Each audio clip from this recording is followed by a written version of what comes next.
Or that is at least if we were to follow the words of English philosopher Thomas Hobbes, who argued in the 17th century published book Leviathan that humanity would constantly be at war if we would not have this creature called the Leviathan. But what even is a Leviathan? A Leviathan is a mythological creature, a sea serpent that is so strong that only God can defeat. But why would humanity be constantly at war, and why do we need a Leviathan for this? First of all, let me start at the beginning. First of all, you need to understand that via divine creation, humanity came to existence. And everything that we as humans create is somewhat representing this divine creation, is somewhat shaping an artificial life. Someone made this remote control, and this remote control also has artificial life, because there are parts that move, and for Thomas Hobbes, parts that move somewhat represent artificial life. There is something that we as humans can create which is even more powerful than anything else, and this is the Leviathan. Okay, didn't I just say that the Leviathan is a mythological sea serpent? Yes, hell yeah, I did that. But we need to understand that Thomas Hobbes puts this figure metaphorically, and this Leviathan is representing an artificial human being which is consisting of different branches, for example, executive, legislative, judicial branches of chiefs and officers and wealth, for example, or simply to be put, the Leviathan is a state or a commonwealth. A state or a commonwealth that you and I both live in, and it has two missions. First of all, to protect the people, and second of all, to assure peace. But why would we need that? Why would we need a Leviathan or a state for this? Let's go absolutely to the state of nature, to the beginning of time. Thomas Hobbes argues that every human being is absolutely equal. That's nice, right? Every human being is equal in strength and in capacity of mind. If you were to fight against someone that is a little bit stronger than you will still win if you have more wit. So there is someone that is stronger than you, but you would still have the same chance. But this equality of skills brings something else, a bigger problem. If humans have the same skills, they also have the same hope to achieve their goals. If you and I both want, for example, to get the last piece of cheese in the supermarket, then one of us might attack the other in order to obtain it. And here's the big deal. In the times that Thomas Hobbes describes, there isn't such a thing as a supermarket, but in fact only wilderness. And in this wilderness, or the state of nature, there's always threat of conflict. Or better to be said, there's always war.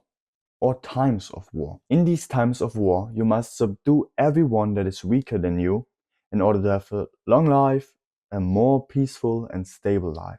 There isn't even the necessity for always fighting. This time of war is simply put the time where there is no guarantee that there is no fights. If there would be the guarantee that there are no fights, then we would talk about peace. Yet if you were, for example, to look around onto the street, onto your neighbors, then it might strike your mind that your last fight was quite a long time ago, right?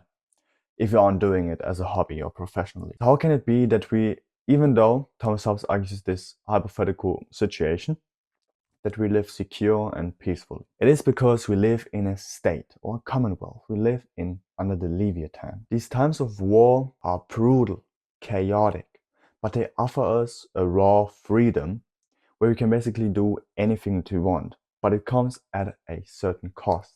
It comes at the cost of no art, no trade, no international trade, or simply not living peacefully. And this already answers us a deeper question. Why do we live in a state or commonwealth? Because we as humans want to live a life to the fullest. We want to live a long life, a secure and safer life. To create such a state or such a commonwealth, the populace must surrender their natural freedoms and rights to a sovereign that represents everyone in the given territory. Behind all of this, there's a deeper mechanism. We as humans want to follow the natural passions. Those are, for example, revenge, competition, or fear. What Thomas Hobbes argues, what we should follow as humans are the natural law, which is, for example, modesty or equity, or just simply being fair towards others. We need a common power that is so respected and feared that it can enforce peace onto everyone, and this common power is the sovereign, and it will use the terror of some punishment,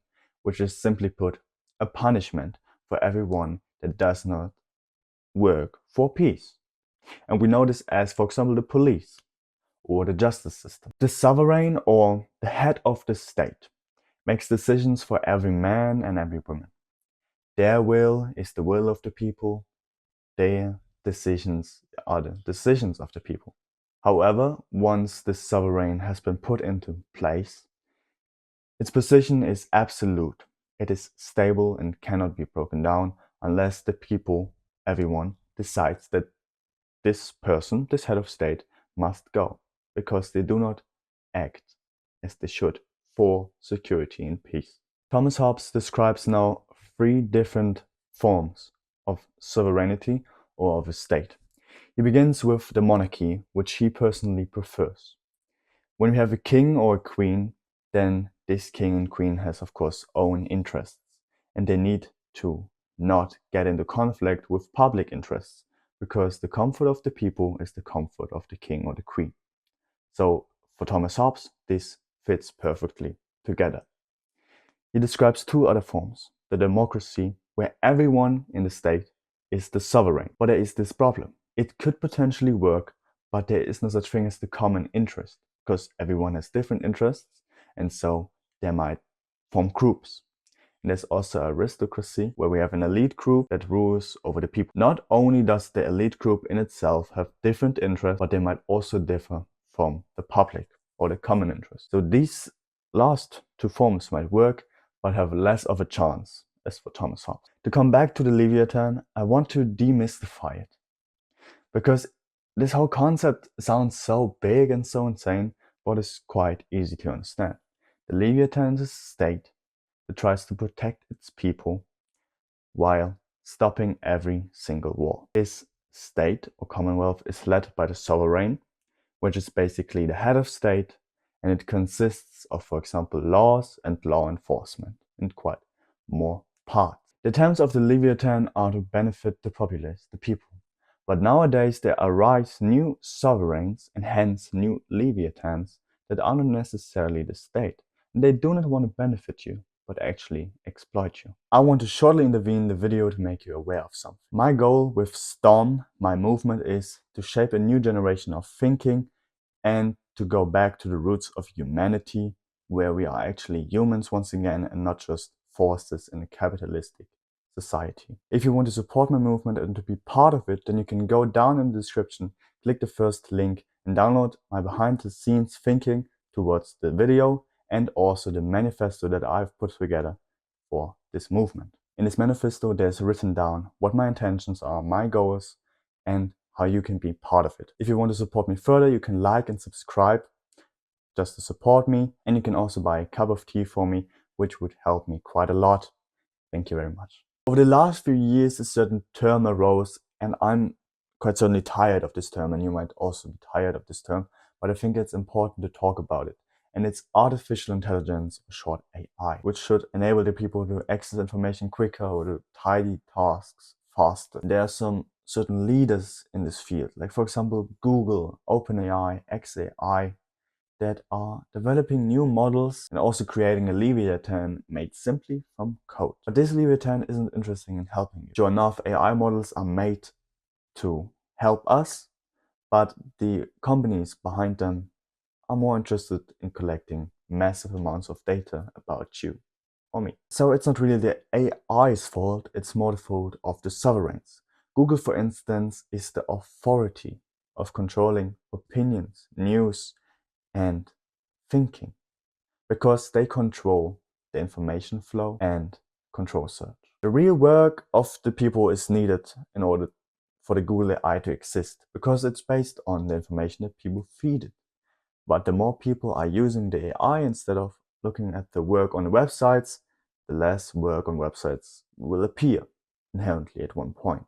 Or at least I'm thinking it this way. This AI Leviathan is interestingly led by an aristocracy. That is, this elitist group is formed by the market leaders in this field of AI, by the companies, and therefore they are the sovereign. They are elected by the entire populace via the markets, because the one that has the best product will be chosen, and the more people use this product, the more of authority this company gets. The difference to Thomas Hobbes' sovereign is just the following way. This sovereign is irrevocable and absolute, while our companies need to face accountability towards regulators, shareholders, and market forces. Interestingly, the king of the monarchy in Thomas Hobbes' model also faces accountability towards the populace, but rebellion is forbidden against the king, because every action that the king does has been chosen by the people.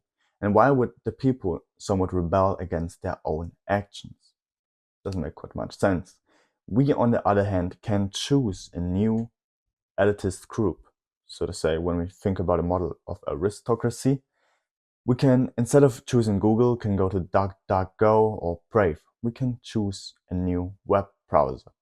We can replace our sovereign. The real difference to Thomas Hobbes' model is, though, that our sovereign doesn't really care about us that much. They collect massive amounts of data and care more about their profit. They will leverage the data that they can obtain from you and sell them. They will make you, so to speak, a class human. And once this has happened, we have, for example, seen it with OpenAI Shadow Leak, where quite a lot of user data has been exploited and leaked, that once you are a class human, they can track your behavior, for example, shape your thinking and foster your market and buying decisions. The same can be said about the entertainment or social media Leviathan, for example, with Netflix, Disney Plus, or Meta, where there are such large companies that we don't even have a replacement for them.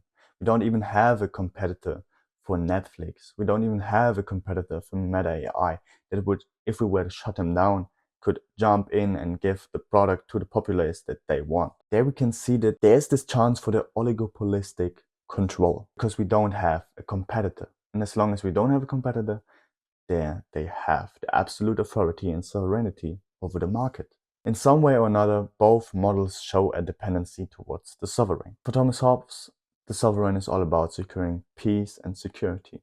For us, it's more about control, more about dopamine flow, more about giving the product that the people want or are even dependent on. Giving also accessibility in countries where this might not be given. But it just comes with a higher price that we need to pay in order to stay in the system. And sure enough, Thomas Hobbes would have called this anarchy.